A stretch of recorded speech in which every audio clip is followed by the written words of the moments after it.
நம்ம ஒரே ஒரு அறுவரையோட தற்குறிகள் சொல்லிட்டு ஒரு பிற்படுத்தப்பட்ட ஒடுக்கப்பட்ட பட்டின இளைஞர்களை நம்ம விமர்சனம் செஞ்சுட்டு இருக்கோம். அது தவறான அப்ரோச். நம்ம அவங்க கிட்ட பேசல, நம்ம கிட்ட பேசாம போறது நம்மளோட தப்பு. நம்மளோட கல்லூரி ஆசிரியர்கள் பேசல, நம்மளோட பள்ளிக்கூட ஆசிரியர்கள் சமூக நீதி அரசு அவங்களுக்கு சொல்லி கொடுக்கல, நம்ம பேசல. ஏன்னா அவன் மொழி நமக்கு தெரியல. நம்ம டிவிகேக்கு சப்போர்ட் பண்ற கோடிக்கணக்கான லட்சக்கணக்கான மக்கள், நம்மளுடைய நண்பிகள், நம்மளுடைய ஜென்சி கிட்ஸ் எல்லாரையும் தற்குறிகள்னு சொல்லி வாங்கி கட்டிக்கிட்டு இப்போ அவங்களாம் தற்குறி எல்லாம் கிடையாது, அப்படியெல்லாம் அவங்கள கூப்பிடாதீங்க.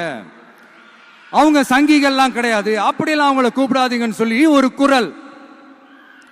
யாருடா அந்த குரல் அப்படின்னு பார்த்தா, இப்ப ரீசெண்டா அறிவு திருவிழான்னு ஒண்ணு நடத்தினாங்கல்ல, சாரி அவதூறு திருவிழா. அதுல அவங்க தலைமையே குழப்பற மாதிரி, அறிவு கண்ணை திறந்து வைக்கிற மாதிரி ஒருத்தர் பேசியிருக்கிறார். அவரு யாருன்னா அது அவங்களோட எம்எல்ஏவே.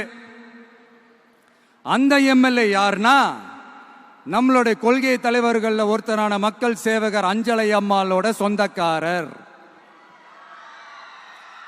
என்னடா இது இப்படி ஆகி போச்சு?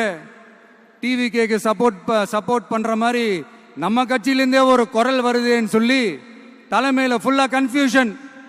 அந்த கன்ஃபியூஷன் இதோட நிக்காது. அந்த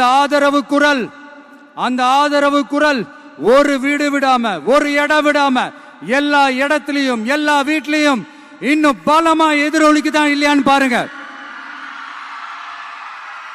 சும்மா பிளாஸ்ட் தான்.